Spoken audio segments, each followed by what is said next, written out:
Big boss season 12 ದಿನಕ್ಕೊಂದು ಸುದ್ದಿಯನ್ನ ಮಾಡ್ತಾನೆ ಇದೆ. ಭಾರಿ ಸದ್ದು ಆಗ್ತಿದೆ.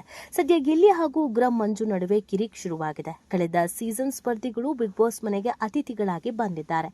ಅವ್ರ ಬಗ್ಗೆ ಗಿಲ್ಲಿ ಕಾಲೆಳೆದು ತಮಾಷೆ ಮಾಡ್ತಾ ಇರೋದು ಇನ್ನೆಲ್ಲೋ ಉರಿ ಬಿದ್ದಿದೆ, ಇನ್ನೆಲ್ಲೋ ಬೆಂಕಿ ಹತ್ಕೊಂಡಿದೆ. ಇದು ಹೀಗೆ ಮುಂದುವರಿತು ಅಂತ ಅಂದ್ರೆ ಫಿಕ್ಸ್ ಆಗಿರೋ ಮದುವೆ ಕ್ಯಾನ್ಸಲ್ ಆಗಬಹುದೇನೋ, ನಡೀತಿರೋ ಸಂಸಾರ ಮುರಿದು ಬಿಡ್ಬೋದೇನೋ, ಅಷ್ಟ್ರ ಮಟ್ಟಿಗೆ ಇದೀಗ ಚರ್ಚೆ ಆಗ್ತಿದೆ. ಗಿಲ್ಲಿದ್ ಒಂದ್ ಕಡೆ ಹಾವಳಿ ಆಯಿತು ಅಂತಂದ್ರೆ ಗಿಲ್ಲಿ ಅಭಿಮಾನಿಗಳದ್ದು ಇನ್ನೊಂದು ಕಡೆ ಹಾವಳಿ. ಬೇರೆಯವ್ರ ಮನಸ್ಸಿಗೆ ಘಾಸಿ ಆಗುತ್ತೆ, ಬೇರೆಯವ್ರ ಮನಸ್ಸಿಗೆ ನೋವು ಆಗುತ್ತೆ. ನಮ್ಮ ಒಂದು ಕಮೆಂಟ್ ಯಾವುದೋ ಹಂತಕ್ಕೆ ಹೋಗುತ್ತೆ, ಇದ್ಯಾವುದನ್ನು ಕೂಡ ಅರ್ಥ ಮಾಡ್ಕೊಳ್ದೆ ಬಾಯಿಗೆ ಬಂದಂಗೆ ಮಾತಾಡ್ತಾ ಇದ್ದಾರೆ. ಈ ಕಮೆಂಟ್ಗಳೇ ಇದೀಗ ಒಂದು ಮನಸ್ಸನ್ನ ಕದಲಿಸಿದೆ. ಉಗ್ರಂ ಮಂಜುಗೆ ಮದುವೆ ಫಿಕ್ಸ್ ಆಗಿದ್ದು ನಿಮಗೆಲ್ಲ ಗೊತ್ತೇ ಇದೆ. ಬಿಗ್ ಬಾಸ್ನಲ್ಲಿ ಇದ್ದಾಗ ಉಗ್ರಂ ಮಂಜು ಸಿಂಗಲ್ ಅಂದಾಗ ತುಂಬ ಜನ ಶಾಕಿಗೊಳಗಾಗಿದ್ರು. ಇನ್ನೂ ಸಿಂಗಲ್ನ, ಮದುವೆ ಆಗಿಲ್ವಾ ಅಂತ. ಬಿಗ್ ಬಾಸ್ನಿಂದ ಬಂದ ನಂತರ ಮದುವೆ ಫಿಕ್ಸ್ ಆಗಿದ್ದು ನೋಡಿ ಎಲ್ಲ ಖುಷಿ ಪಟ್ಟಿದ್ರು. ಆದರೆ ಈ ಮದುವೆಯನ್ನ ಮುರಿಯೋ ಹಂತಕ್ಕೆ ಗಿಲ್ಲಿ ಅಭಿಮಾನಿಗಳು ಹೋಗಿರೋದು ಬೇಸರದ ಸಂಗತಿ. ಇದೀಗ ಉಗ್ರಂ ಮಂಜು ಅವರ ಭಾವಿ ಪತ್ನಿ ನಿರಾಶೆಗೊಳಗಾಗಿದ್ದಾರೆ, ಬೇಸರಕ್ಕೊಳಗಾಗಿದ್ದಾರೆ, ಸಿಟ್ಟಿಗೊಳಗಾಗಿದ್ದಾರೆ. ಉಗ್ರಾವತಾರವನ್ನೇ ತಾಳಿದ್ದಾರೆ ಉಗ್ರಂ ಮಂಜು ಅವರ ಭಾವಿ ಪತ್ನಿ ಸಂಧ್ಯಾ ಅಂತ ಹೇಳಿದ್ರೆ ತಪ್ಪಾಗ್ಲಿಕ್ಕಿಲ್ಲ. ಚಂಡಿ ಚಾಮುಂಡಿಯಾಗಿ ತಿರುಗಿ ಬಿದ್ದಿದ್ದಾರೆ. ಬಾಯಿಗೆ ಬಂದಂಗೆ ಕ್ಲಾಸ್ ತೆಗೆದುಕೊಂಡಿದ್ದಾರೆ, ಉಗಿದು ಉಪ್ಪಿನಕಾಯಿ ಹಾಕಿದ್ದಾರೆ. ಉಗ್ರಂ ಮಂಜುಗೆ ಇದು ಮೊದಲ ಮದುವೆ ಅಲ್ವಾ, ಎರಡನೇದ, ಮೂರನೇದ? ಇದಕ್ಕೆ ಉಗ್ರಂ ಮಂಜು ಭಾವಿ ಪತ್ನಿ ಸಂಧ್ಯಾ ಹೇಳಿದ್ದೇನೋ, ಇಷ್ಟ್ರ ಮಟ್ಟಿಗೆ ರೊಚ್ಚಿಗೇಳೋದಕ್ಕೆ ಕಾರಣವೇನು? ತಮ್ಮ ಇನ್ಸ್ಟಾಗ್ರಾಮ್ ಖಾತೆಯಲ್ಲಿ ಖಾರವಾಗಿ ಹೇಳಿರೋದು ಯಾರಿಗೆ?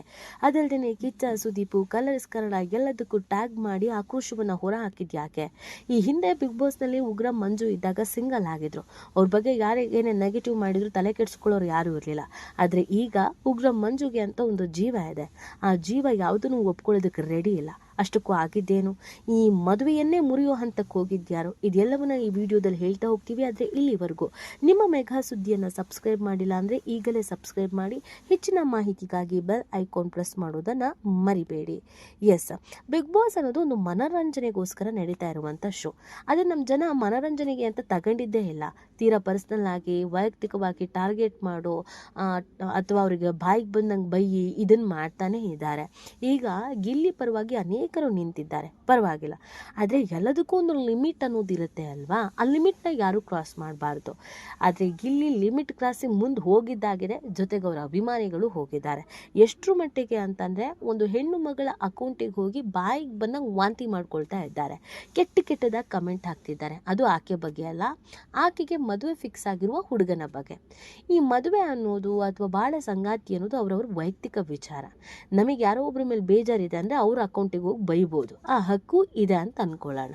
ಆದರೆ ಪಾಪ ಅವ್ರ ಮದುವೆ ಫಿಕ್ಸ್ ಆಗಿರೋ ಹುಡುಗಿ ಅಕೌಂಟಿಗೆ ಹೋಗಿ ಬಾಯಿಗೆ ಬಂದಂಗೆ ಒದ್ರಿದ್ರೆ ಏನು ತಾನೇ ಉಪಯೋಗ? ಇಲ್ಲ ಆಗ್ತಿರೋದು ಅದೇನೆ. ಹೌದು, ಉಗ್ರಂ ಮಂಜು ಮದುವೆ ಬಗ್ಗೆ ಗಿಲ್ಲಿ ಕಾಮಿಡಿ ಮಾಡಿದ್ರು. ಈ ಬಗ್ಗೆ ಮಂಜು ಮದುವೆ ಆಗುತ್ತಿರುವ ಹುಡುಗಿ ಸಂಧ್ಯಾ ಖುಷಿ ಪ್ರತಿಕ್ರಿಯಿಸಿದ್ದಾರೆ. ಸೋಷಿಯಲ್ ಮೀಡಿಯಾದಲ್ಲಿ ಪೋಸ್ಟ್ ಮಾಡಿ ಗಿಲ್ಲಿಗೆ ತಿರುಗೇಟು ನೀಡಿದ್ದಾರೆ. ನವೆಂಬರ್ 9ರಂದು ಉಗ್ರಂ ಮಂಜು ಹಾಗೂ ಸಂಧ್ಯಾ ಮದುವೆ ನಿಶ್ಚಿತಾರ್ಥ ನಡೆದಿತ್ತು. ಶೀಘ್ರದಲ್ಲೇ ಇಬ್ಬರ ಮದುವೆ ಕೂಡ ನಡೆಯುತ್ತೆ. ಈ ವಾರ ಬಿಗ್ ಬಾಸ್ ಮನೆ ಹೋಟೆಲ್ ಆಗಿ ಬದಲಾಗಿದೆ. ಸ್ಪರ್ಧಿಗಳೆಲ್ಲ ಹೋಟೆಲ್ ಸಿಬ್ಬಂದಿಗಳಾಗಿದ್ದಾರೆ. ಬಿಗ್ ಬಾಸ್ ಮಾಜಿ ಸ್ಪರ್ಧಿಗಳಾದ ರಜತ್, ಉಗ್ರಂ ಮಂಜು, ಮೋಕ್ಷಿತಾ ಪೈ ಹಾಗೂ ಚೈತ್ರ ಬಿಗ್ ಬಾಸ್ ಹೋಟೆಲ್ಗೆ ಅತಿಥಿಗಳಾಗಿ ಹೋಗಿದ್ದಾರೆ. ಮನೆ ಮಂದಿ ಅವರನ್ನ ಉಪಚರಿಸಬೇಕಿದೆ. ಅತಿಥಿಗಳು ಮನೆ ಒಳಗೆ ಹೋಗ್ತಾ ಇದ್ದಂತೆ ಮದುವೆ ನಿಶ್ಚಯ ಆಗಿರುವುದಕ್ಕೆ ಬಿಗ್ ಬಾಸ್ ಅಭಿನಂದನೆ ತಿಳಿಸಿದ್ದಾರೆ.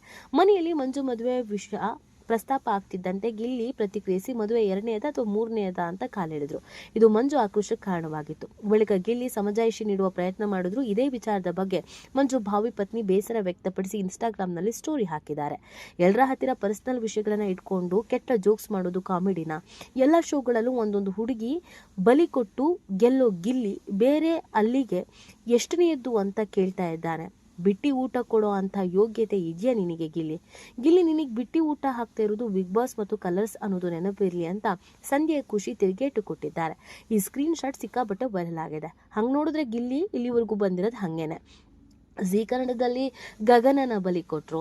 ಒಂದು ಹುಡುಗಿನ ಇಟ್ಕೊಂಡು ಕಾಮಿಡಿ ಮಾಡಿ ಇರೋದೆಲ್ಲ ಡೈಲಾಗ್ ಹೊಡೆದು ಇನ್ನೊಂದು ಮತ್ತೊಂದು ತನ್ನ ಜೊತೆಗಿರೋ ಪಾರ್ಟ್ನರ್ನೇ ಅವಹೇಳನ ಮಾಡೋದು ಅಥವಾ ಅವ್ರು ಮಾತಾಡ್ತಿದ್ದಾಗ ಬಾಯಿ ಹಾಕೋದು, ಈ ಥರದ್ದೆಲ್ಲ ಮಾಡಿ ಅಂದರೆ ತನ್ನ ಪಕ್ಕದಲ್ಲಿ ತನ್ನ ಸುತ್ತಮುತ್ತ ತನ್ನ ಎದುರು ಯಾರು ಇರ್ತಾರೋ ಅವರನ್ನೇ ಕಾಮಿಡಿ ಮಾಡಿಕೊಂಡು ಇಲ್ಲಿವರೆಗೂ ಬಂದಿರೋದು ಗಿಲ್ಲಿ.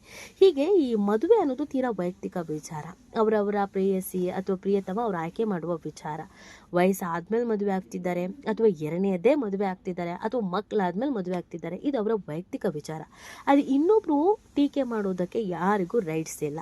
ಯಾಕಂದರೆ ಆ ಎಮೋಷನ್ಸು, ಆ ಫೀಲಿಂಗ್ಸು ಏನಿರುತ್ತೆ ಅನ್ನೋದು ಅವ್ರಿಗೆ ಮಾತ್ರ ಗೊತ್ತಿರುತ್ತೆ. ಆ ಹುಡುಗಿಗೂ ತಂದೆ, ತಾಯಿ, ಅಕ್ಕ, ತಂಗಿ, ಅಣ್ಣ, ತಮ್ಮ ಎಲ್ಲರೂ ಇರ್ತಾರೆ. ಆ ಇಡೀ ಫ್ಯಾಮಿಲಿ ಇದರಿಂದ ಡಿಸ್ಟರ್ಬ್ ಆಗುತ್ತೆ. ಆ ಇಡೀ ಫ್ಯಾಮಿಲಿ ಮೇಲೆ ಇದು ಪರಿಣಾಮ ಬೀರುತ್ತೆ. ಇಂಥದ್ದೊಂದು ಕಾಮನ್ ಸೆನ್ಸ್ ಇಲ್ಲದೆ ಇರೋರು ಆ ಹುಡುಗಿಯ ಅಕೌಂಟಿಗೆ ಹೋಗಿ ಬಾಯಿಗೆ ಬಂದಂಗೆ ಮಾತಾಡ್ತಾ ಇದ್ದಾರೆ, ಕೆಟ್ಟದಾಗಿ ಕಮೆಂಟ್ ಮಾಡ್ತಿದ್ದಾರೆ. ಅಂಕಲಿಗೆ ಇದು ಬೇಕಾಗಿತ್ತಾ, ಅಂಕಲ್ ನಿನ್ನ ಜೊತೆಗೆ ಮದುವೆ ಆಗ್ತಿರೋ ಆ ಹುಡುಗಿ 3 ತಿಂಗಳು ನಿನ್ನ ಜೊತೆಗೆ ಬಾಳಲ್ಲ, ನಿಂದು ಒಂದು ಬಾಳ ಅಂತ. ನೀವು ಉಗ್ರಂ ಮಂಜುನ ಬೈಬೇಕು ಅಂತಂದರೆ ಉಗ್ರಂ ಮಂಜು ಅವ್ರ ಅಕೌಂಟ್ ಇದೆ, ಅಲ್ಲಿ ಹೋಗಿ ಬೈಬೋದು. ಉಗ್ರಂ ಮಂಜು ಇನ್ಸ್ಟಾಗ್ರಾಮ್ ಖಾತೆ ಇದೆ, ಅಲ್ಲಿ ಹೋಗಿ ಬೈಬೋದು. ಉಗ್ರಂ ಮಂಜು ಅಡ್ರೆಸ್ ಎಲ್ಲಿದೆ ಏನು ಅಂತ ತಿಳ್ಕೊಂಡೋಗಿ ಅಲ್ಲಿಗೆ ಹೋಗಿ ಬೈಬೋದು. ಅದನ್ನೆಲ್ಲ ಬಿಟ್ಟು ಮದುವೆ ಆಗಬೇಕು ಅಂತ ಕನಸು ಕಾಣ್ತಿರೋ ಆ ಹುಡುಗಿ ಅಕೌಂಟಿಗೆ ಹೋಗಿ ವಾಂತಿ ಮಾಡ್ಕೊಳ್ಳೋದು ಎಷ್ಟರ ಮಟ್ಟಿಗೆ ಸರಿ ಅನ್ನೋದು ಅನೇಕರ ಪ್ರಶ್ನೆ. ಗಿಲ್ಲಿ ಜೊತೆಗೆ ಗಿಲ್ಲಿ ಅಭಿಮಾನಿಗಳು ಕೂಡ ಅತಿರೇಕದ ವರ್ತನೆ ಮಾಡ್ತಾ ಇರೋದು ತಪ್ಪು. ಒಂದು ಶೋ ಥರ ನೋಡ್ದೇನೆ ಅದನ್ನ ಇನ್ನು ಹೆಂಗೋ ನೋಡೋದು ತಪ್ಪು. ಈಗ ಒಳಗಡೆ ಈ ಹಳೆ ಸೀಸನ್ ಅವರನ್ನು ಕಳಿಸಿರೋದೇ ಬಿಗ್ ಬಾಸ್. ಒಳಗಡೆ ಕಳಿಸ್ಬೇಕಾದ್ರೆ ನೀವು ಹಿಂಗೆ ಇರಬೇಕು, ಹಿಂಗೆ ನಡ್ಕೊಳ್ಬೇಕು ಅಂತಾನು ಹೇಳಿ ಕಳಿಸ್ತಾರೆ. ಅದು ಬಿಗ್ ಬಾಸ್ 1ರಿಂದ 11ವರೆಗೂ ಸೀಸನ್ ನೋಡಿದವ್ರಿಗೆ ಗೊತ್ತೇ ಇರುತ್ತೆ. ಅದು ಗೊತ್ತಿಲ್ಲದೆ ಮಂಗಗಳ ಥರ ಮಾತಾಡೋದು ತಪ್ಪು. ಈ ಬಗ್ಗೆ ನಿಮ್ಗೇನು ಅನ್ಸುತ್ತೆ ಅನ್ನೋದನ್ನು ನೀವು ಕೂಡ ಕಮೆಂಟ್ ಮಾಡಿ ನಿಮ್ಮ ಅನಿಸಿಕೆಯನ್ನು ತಿಳಿಸಬಹುದು.